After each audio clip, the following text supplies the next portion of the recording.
Hey everybody, Quantum here, and in this video I wanted to continue our coverage of reviewing the side events from the Disney Lorcana Challenge in Toronto over the August 24th and 25th weekend, where we did cover the smaller event, but again, this was occurring on the Saturday, so most people were in the main event that was occurring at the same time during the Swiss rounds. But we did have, since I made this video, the updates to actual deck lists being published on these Sunday events. So this would have been after Top Cut happened.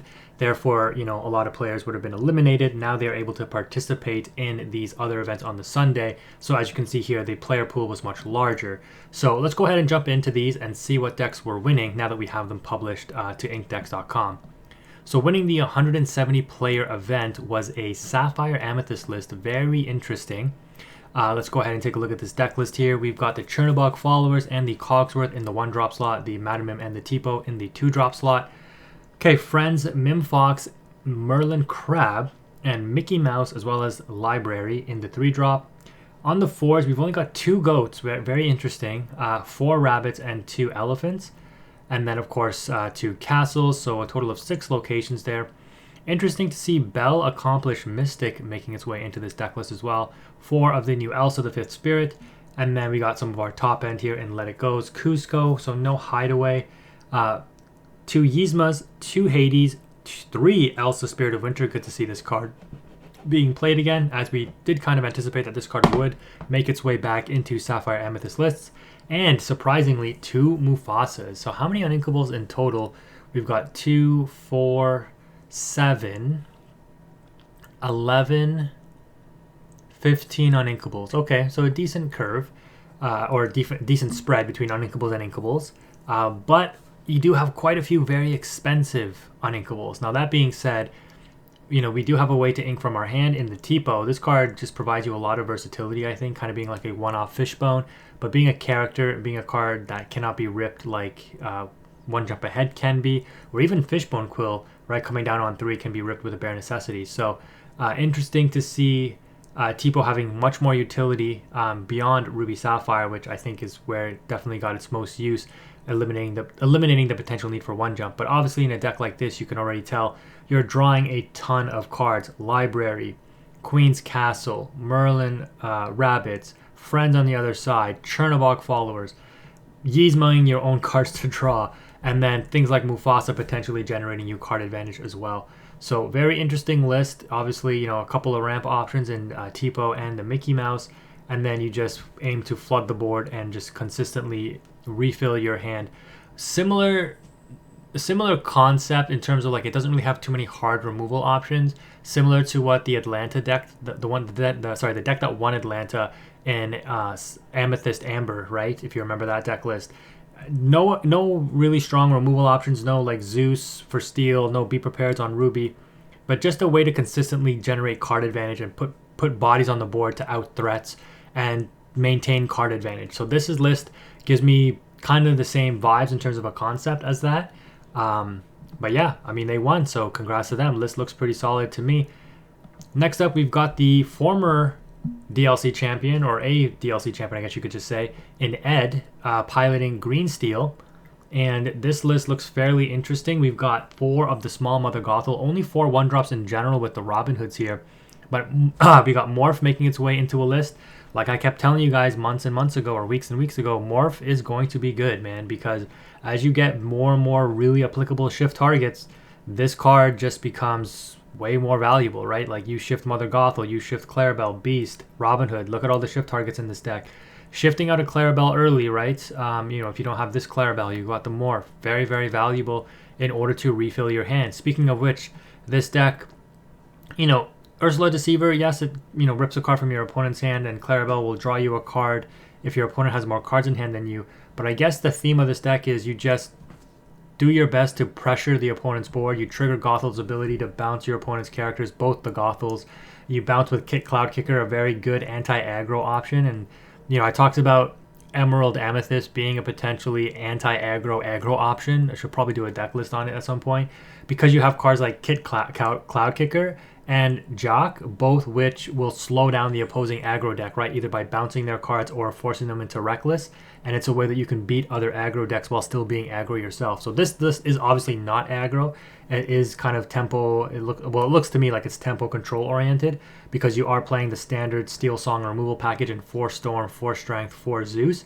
But like I said, you got a really strong shift package and you have some control options in Pete locking down potential actions from your opponent, Bruno for more hard removal, and then the icing on the cake is just Clarabelle just dominating after you've exerted, or not exerted, that's the wrong word, but after you've used up all your resources to out your opponent's board to control the game state, you drop Clarabelle and refill your hand, right, with however many the opponent has in their hand. If they're holding on to 1, 2, 3, 4, this card is just going to generate you advantage every turn that it goes unanswered, right? Again, if you've watched my gameplay where I faced my friend using Ruby Emerald, which I do think is going to become a very competitive ink combination in this set, they were able to trigger this Clarabelle, I think, 2 or 3 times, and they drew like, I don't know, 8 cards off of it over the course of 2 or 3 turns. It was actually kind of crazy. I had to overextend in order to out the Clarabelle, and that was just one of them, right? If he ended up dropping a second one, I was like, oh god, I have to just constantly deal with this card. In my opinion, like I called it in the Market Watch in my Emerald review, will be the Diablo and or Beast Tragic Hero of this set, of set 5. Now Naveen, it was hyped up. It did fall off a little bit, but I think the hype is starting to build again. Naveen is definitely up there as one of the Chase legendaries, I think, as well. But yeah, we'll take a look at that in just a second. But interesting list. Next up, we've got Red Fasa. Again, you guys, if you watch my videos, you know I'm very high up on this ink pairing. I'm sure this is a error. It's not supposed to be this 1-3 Daisy Duck. I'm sure they meant to play the 1-4 Daisy Duck, Donald's Date, the one that is new in set 5, that quest for 2, and has the effect that it reveals your opponent's top card, and if it's a character, they can put it into their hand. But yeah, we got Pluto as well. Not a huge fan of this, but you know, obviously they made it work. And I'm seeing this more in Mufasa decks, Invited to the Ball, which, you know, to me, it seems like a little bit of a risk to play.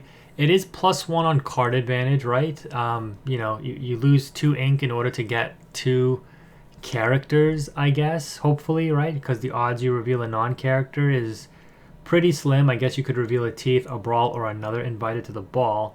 Yeah, I mean, if you reveal a non-character with this, it just seems really bad, right? Yeah, I don't know. I'm not a huge fan of this either, but again, I've seen it in a couple Mufasa lists, and obviously generating that card advantage does help. Of course, you got 4 Gothel. Interesting to see them going the aggro route with the Piglets and even the Docks in combination with the Gaston. So clearly valuing a lot of, you know, air quotes, amber ramp. So not really your traditional Sapphire ramp. But I mean, at this point, would you rather not just play Lantern similar to what that other list was playing? Again, guys, I should maybe make this point earlier on, but I'm not trying to criticize these decks, really. I'm just trying to understand from my perspective how something would work. Obviously, these players constructed their decks and they were very successful, so they know what they're doing. I'm just trying to rationalize what I think to me makes sense, right? Which maybe fits a certain playstyle or a certain perspective. But obviously, this player was able to be very successful with this deck, so congratulations to Jeremy. But yeah, for me, I'm not a huge fan of the Pluto. I do like Doc over Gaston, but playing them in combination is very interesting. You know, because if you have both of these in your hand, I guess, you know, you just, it depends on the matchup. You decide which one to play, but almost always I think you play the Gaston, considering this can be ink and the Gaston cannot be.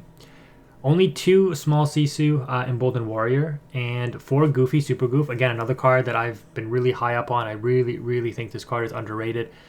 You know, just a super good card, I think, guys. I think it's really being slept on. Of course, 4 Rapunzel, 4 Maui, 4 Mufasa, 3 Madame Medusa. Interesting to only see 3 Stitch. I think you'd want 4. Only 2 of the big Sisu as well, and still 2 Maleficent Dragons. So, pretty interesting top-end spread. You know, obviously, like I said, they made it work. I guess, you know, if you go 1, 3, and if this survives, you can reduce by 3. You know, you could play this by turn 4, which would be insane. Play Madame Medusa super early, obviously. Play the Sisu early, yeah. I mean, if you get this curve, it obviously is going to be extremely powerful, and maybe that's what they were able to do consistently and you know, just dominate the field, obviously. All right, let's take a look at the Steel Song list. So much different than the one from the Saturday. We've got 4 Cinderella, 4 Daisy, 4 Robin Hood, no Queen. Okay, 4 Smee, 4 Piglet, 2 Bare Necessities, and 3 Ursula. So a very high up load, like a large quantity of low to the ground cards, right? We've got 12 1-drops, only 2 Piglets. Sorry, oh, I didn't even notice that. Okay, 2 Piglets, not 4. But you do have a total of 9 2-drops. Okay, you've got Ariel and Pete as your 3-drops. Of course, 4 Storm, 4 Strength, and only 3 Zeus. But you've got 2 World's Greatest, Criminal Mind. Okay, 2 Naveen's. 1 Grab Your Swords, 4 Whole New Worlds, 4 Rapunzel. So the way I look at Steel Song now, and 2 Big Cinderella. The way I look at Steel Song now is basically, if you have Ariel and Naveen in hand, you only play Ariel if you need to dig for the song. Otherwise, she's probably going to be Ink. So this is a way that Ariel, in my opinion, gets directly power crept. And I could be wrong. You know, top players would have a better insight into this than I do. But to me, you only play Ariel now if you need the song. If you already have the song, which is basically a Whole New World, you play Naveen and you just dump the Whole New World at the same time. Of course, if you have, you know, the right curve, you play Ariel on 3 and you play Naveen on 4, because the song that Ariel gets you, you play with Naveen the following turn. Obviously, that curves out nicely. But, you know, if you have to drop other things, like if you're dropping more 1-drops, more 2-drops to flood the board so that you can get more value off the Whole New World, I think the Ariel is definitely Ink, and you just play the Naveen. Let me know what you think, but I think this facilitation or this development is very interesting on the play pattern and how it would potentially play out. But Naveen, I think you can even go up to 4 of, just because he's such that higher impact card. Like, you can cut some of these other singers and potentially just go 4 Naveen and just be like, I'm putting all my eggs into my Naveen basket. Because, like, these singers are good, don't get me wrong, right? Obviously they're good. They've been doing work in the game for a while. But I just think the ability for you just to be like Naveen, Whole New World, right? Just get so much advantage off of that right away. Get a developed body on board, sing the song for free. It doesn't even exert the Naveen. Like, it's just like, why wait a turn to sing when I can just do it instantly with Naveen? So that's why I think he could be being up to a 4 of, despite me thinking he would only be a maximum of 3 of prior. But I do see the value there. Oh, next up, we've got a very interesting green purple or emerald amethyst. Emerald amethyst? Yeah, emerald amethyst combination.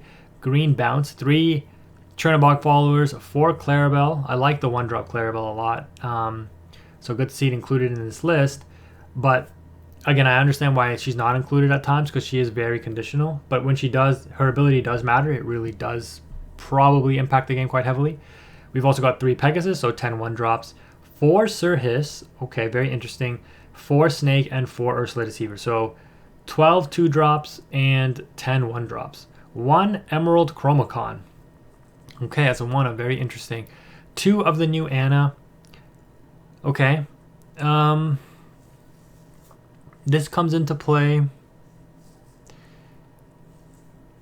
I can't see you proccing the Banish too much. Giving a character +2, making an opponent discard a card, I guess, is a little bit more viable. And obviously the big thing with this Anna is, you know, you play her on turn 5, so you can pay the extra 2 to proc the ability that you want. But you bounce her with any of your bounce cards in order to get extra value off of her, which is really nice. You know what I would like to see in this list? But obviously, again, I'm not trying to criticize, but I just think for a spicy, potential, really big impact card would be the new Camillo. Because if the Camillo survives a turn and you quest with it, you target the Anna, you bounce it back to your hand, you gain 2 lore, and then you replay the Anna, right? And then you proc the ability again too. That would be pretty cool. And Camillo with 7 toughness would likely survive pretty much most things that your opponent would throw into it. But anyways, continuing on here, we got 3 Lyle. Okay, this card is definitely seeing some play in the meta now.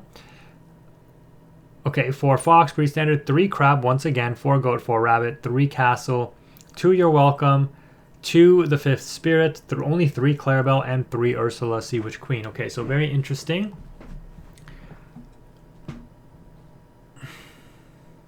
Like, I understand. I know how the list. I see how the list can work, but to me, I guess playing the 1-drop Clarabelle with only 3 of the bigger Clarabelle is fine, because you'd mostly ink this and play one of these other 1-drops in most scenarios. And then this card is more, if you see it late game, it hopefully has an impact in outing an item. Yeah, the Anna is a really interesting inclusion. I am a big fan of Anna, and I really do want to make her work. But yeah, this is a really interesting list. Congrats on this player for piloting Emerald Amethyst to 3rd place. Or geez, 5th place, sorry. Alright, the one that I'm sure a lot of people are wondering about. Ruby Amethyst. What has happened to Ruby Amethyst this set? Using the 2-drop Ursula Mad Sea Witch in order to play the bigger shift Sea Witch Queen. So this card is basically a Prince Eric, but for purple, and obviously having the name Ursula for shifting. But yeah, 4 Chernobog, 4 Magic Broom. This, man, I don't, what? You're playing this package, but you're still on Queen's Castle and not on Library? Because Library procs these for 2, right? You draw 1 off the actual card, and then you draw 1 off the location. But still on the Queen's Castle, this is actually what? No set 5 cards? Yeah, this is no set 5, okay. So Alexander just showing them that you can still bring a set 4 deck and do very well. Okay, let's see if this one is literally called set 5, so let's see. Okay, very different on the Flynns and the Sisus still. And despite being called set 5, is not playing any set 5 cards. Just have some adaptation for the set 5 meta, I guess. 1 Pinocchio, no Teeth and Ambitions, 1 Big Sisu, 4 Be Prepared. Wow. Okay. And obviously on the Rafiki Olaf combination there, but like Olaf without teeth, very interesting. I mean, red purple just being able to consistently play as a tempo strategy, proving to be good enough. Hyper Aggro making its way again into the top 8. We've got Coda, the 2-drop inkable 2/1 body that quests for 2. And the ability that might be relevant, but mostly never be relevant, that during your opponent's turn you cannot lose lore. A lot of 1-drops as expected. 4 Befuddle, 4 Followers, 4 Daisy Duck, 4 Lilo, 4 Broom, and 4 Maleficent. 4 the Chromacon, 3 of the Gathering Knowledge. Okay, 2 Coda, 3 Snake. I think you'd want to play 4 to protect your Lilos and Maleficents to bounce them back. Because I don't see any other way you protect these other than having Befuddle, right? Which I guess you'd want to maximize that in my opinion. But 4 Piglet, 3 Pinocchio. I think this is a liability. Both because it's uninkable and it's very easily outable by steal. I mean, these are 2, but at least these cost 1. And you can drop multiple on turn 2. Whereas this is like, you know, I drop it, it costs me 2 ink. And if I lose it without questing, I lose quite a significant amount of my tempo. 4 Baloo, 3 Donald, 4 Fox, 4 Goat, and 2 Library. No Queen's Castle. Okay, no Dolores. I am a big fan of Dolores in this deck as a 3/3 body that draws you a card and quests for 2. But you know, this is super low to the ground, maxing out on Goat as your only 4-drop, and mostly playing 1 and 2s. Very few 3s. So being able to do work with this one, congrats to Zach Powers. And the final, oh, this is not, okay, so these are actually not even top 8. These are top 16. This is the only top 8 one. Okay. I think we'll wrap it up there for this one, and let's go ahead and take a look at the other event. 142 players. Ruby Amethyst ended up taking this one. Come on, man. Show me some set 5 cards in this. You gotta be kidding me. No set 5. Ruby Amethyst just showing that set 4 is enough. The classic staple cards are doing enough to win the game. Attack for 2. Must have been attacking for 2 a lot because, yeah, they clutched it out. Pretty standard list, similar to the other one, even with 1 Pinocchio, 1 Sisu. All right. Still on those locations, those Sapphire and Steel cards and Cusco and Simba, not slowing them down. Speaking of which, losing to Sapphire Steel. An interesting adaptation. I think this is more or less the standard upgrade from what it was in set 4. Not too many deviations from the set 4 game plan. The difference obviously is instead of Mickey Mouse, Detective, or One Jump Ahead, like I keep saying, you are running the Tipo now instead. Another deck in Sapphire Steel that does not depend on the, or does not need or doesn't care about the losing the advantage from your hand, obviously because they play Fishbone aggressively to ink from hand. But the Tipo inking from hand as well doesn't really matter. Coming down on 2, being able to ramp you into turn 4 for a Bell or a Hiram, very, very impactful. And I thought Bell would have definitely phased out of the meta a little bit, but obviously not. She's still being played in Sapphire Steel. But we've got 3 Captain Hooks, 2 Fire the Cannons, and then, of course, the 8 1-drop items that replace themselves and 4 to 3 on Popsicles, for a total of 13 1-drops. In the 2-drop slot, you've got 4 Mr. Smee and 4 Tipo. 3 drops, you've got Fishbone and Pete, so 3 Petes to help disrupt, slow the opponent down. 3 Zeus, again, I'd probably be on 4. 3 Bell, 4 Hiram, of course, 4 Whole New World, 4 Grab Your Sword, so that's why there's only 3 Zeus, is because you're really depending on the Grab Your Swords. No way to really facilitate an early Grab Your Swords other than ramping into it, like on turn 4 play. But, or, turn 4, I guess, could you... If you turn 2 Tipo, you got 3 ink on turn 2, then turn 4 you go to... Sorry, turn 3 you go to 4 ink. Yeah, there's no way to really play out a Cogsworth on turn 3, I don't think. So you have to play this on turn 4, sing Swords on turn 5, or just hard cast Swords on turn 4. I think would be your earliest opportunity, which maybe is what you want to do in order to slow down aggro, right? Because, yeah, Tipo also helps you combat aggro to a certain extent, which is nice. And then once you get to your top end, once you get Tinkerbell on board, like, you should be pretty stable against aggro from there. Cusco for the anti-location and item tech, 2 Lucky Dimes and 2 Tamatoas instead of the 4 Tamatoas that we've seen played traditionally. But again, you have Bell, which, to be fair, this is very expensive. Bell, like being able to drop a dime and a bell in the same turn and then dime the bell, that's like 13 ink. Versus, you have to have the dime up already, then you have to play the Tamatoa the next turn, because the odds you have 15 plus 2 ink, 17 ink, to play dime, play Tamatoa, proc dime, very unlikely. So the bell just gives you the ability to trigger the 5 lore while being inkable, like cheaper than it would be with Tamatoa. You're not relying on Tamatoa just diming out free game, but it's still an option at being at 2. So I understand this package. At least I think I do, and it makes sense to me. So yeah, I am a fan of this list. I think this is something I could run. The 4 Grab Your Swords, we know like Grab Your Swords is very, very bad into like Ruby matchups usually, like especially Sapphire Ruby, but I guess worst case is you can ink it with Fishbone or Tipo, right? So maybe it's less of a liability to play them now. You've got 11 uninkable songs, and then you got 13, 15 uninkables in total. So again, not that bad for the uninkable count. We've got, Mr. Amber Emerald, Joseph Quigley. This guy's actually he's a Canadian. I know, I've seen him around in our like Lorcana Facebook groups, so good to see that he's still performing well. I think he got top 16 at a DLC in Chicago, maybe. But let's see his adaptation for set 5, Amber Emerald. I do think that this remains one of the strongest decks. Didn't this deck win the Toronto DLC? I think it did. But he's on 4 Diablo and 2 Hidden Cove. No other 1-drops. Wow, so not on the Queen package anymore, which I can understand. In set 5, it's probably pretty limited. Only 2 Painting the Roses instead of 3 or 4.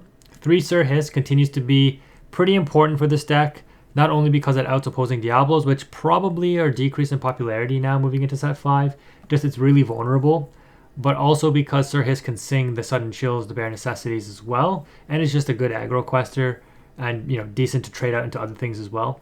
4 Ursula Deceiver, of course. 2 regular Ursula Singer 4, which I find very interesting. A card that, could sing these other 2 cards. Not that you'd really want to, but mainly would sing You're Welcome, and obviously would help sing the Under the Sea. 2 of the new Anna. I was also trying to fit this into my Amber Emerald list, but I just couldn't find the room unless I wanted to not run Cricky. But this Anna, why this Anna is good in this deck, I think it's best in Emerald Steel. But why it could be good in Amber Emerald is because obviously you bounce it multiple times with the Muses. So that could be very valuable. And then you just replay it and proc the ability to discard most likely. And then similar to Cricky, Cricky gives, +3 strength to everything. This could give +2 strength to one thing. So it's a little bit more versatile. But obviously Cricky Cricky actually only costs 5, and you'd be playing this on 5 anyways. Cricky quests for 3, this quests for 2. Cricky is a 3-4 body, I think. This is a 2-3 body. Obviously this is a little bit more versatile, but Cricky is inkable, and this is not. So, there's trade-offs between both. But given that this helps you facilitate the game plan of I want to discard your hand, it's more valuable than the Cricky in that regard, right? But Cricky obviously has a couple of other things going for it. Okay, we got 4 Ariel, 4 Diablo, 1 Mother Knows Best, 4 Prince John, 4 Muses, of course, 4 You Have Forgotten Me, And I was talking to my friend about this, and I do agree with him. Where you similar to the Bucky discard deck, you have a line of play here that's almost unbeatable. Whether in the fact that if you curve out with like Diablo, Shift Diablo, Ursula, Prince John, you have forgotten me, right? I mean, that's a lot of cards to have in your opening hand. But even if you don't have that exact line, if you just even have something like one of the discard spells or an Ursula Deceiver to rip a card, and then you go Prince John, you have forgotten me, right? Or even if you save the discard for when after you play the Prince John, you cast You Have Forgotten Me, you sing Sudden Chill with like Sir Hiss, you generate +6 because you make them discard 3, you draw 3, right? Like those are game winning lines for you, and that's why I'm a big fan of this deck, is because it just has such a powerful line of play that is facilitated with a number of different cards.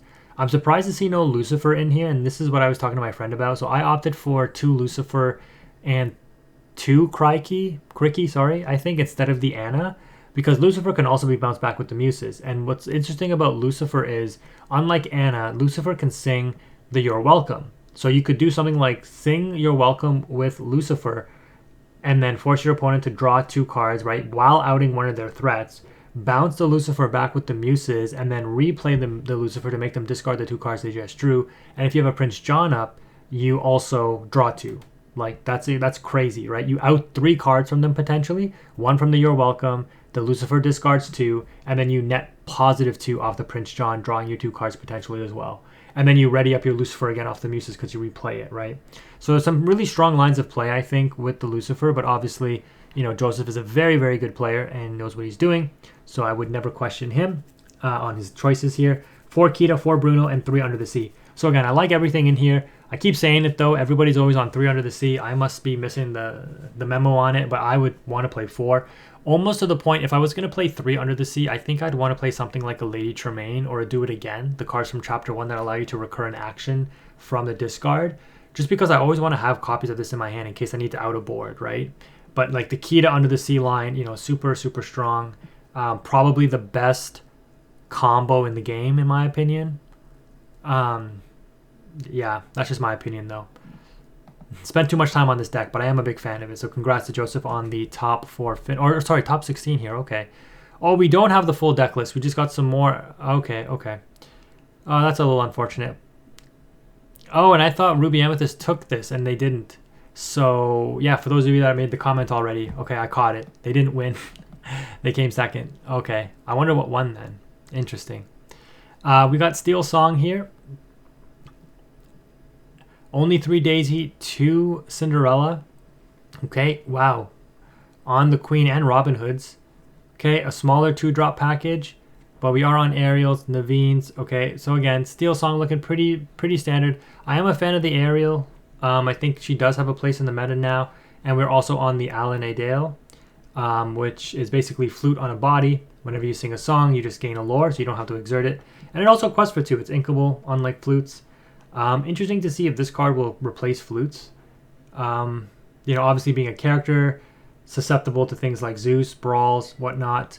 But it is inkable, whereas flute is not, and this can quest for 2. And flute can only quest for 1 when you play a song, right? So interesting to see. So yeah, guys, sorry about the not reading the standings there. But interesting to see that we did get some more deck lists. I am a fan of what I'm seeing in the meta so far. Very small advancements in how people are adapting their deck list. We're not really seeing widespread, massive adaptations of new set 5 cards. Like, I think Ed's Emerald Steel list is probably one of the most dramatic paradigm shifts in an ink combination we've seen from how a deck was played in Emerald Steel before versus what this deck is now. Like, I don't even know how you would categorize a deck like that, like a tempo strategy almost. And then a deck like this, which didn't really exist ever before, right, as a competitive meta threat versus, coming into the meta and actually just winning the whole thing, which is crazy. So, yeah, that's going to wrap it up there, guys. I'm sure this video is getting on in the time. So if you made it this far, thank you again for watching, though. Quantum is out.